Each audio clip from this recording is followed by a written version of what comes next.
The National Weather Service in Raleigh has issued a severe thunderstorm warning for northeastern Alamance County, central Orange County, central Durham County, until 6:30 a.m. At 6:04 a.m., a severe thunderstorm was located over Mebane, or 7 miles west of Hillsborough, moving east at 35 miles per hour. Hazard, 60 miles per hour wind gusts. Source, radar indicated. Impact, expect damage to roofs, siding, and trees.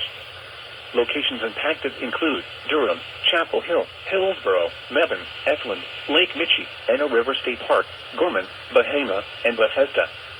This includes the following highways: Interstate 85 between mile markers 163 and 182.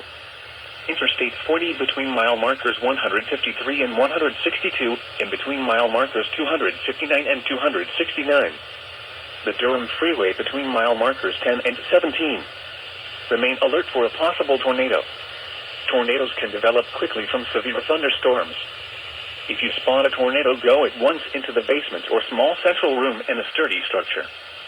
For your protection, move to an interior room on the lowest floor of a building. Repeating, a severe thunderstorm warning has been issued until 6:30 a.m. for the following counties in North Carolina: Alamance, Durham, and Orange.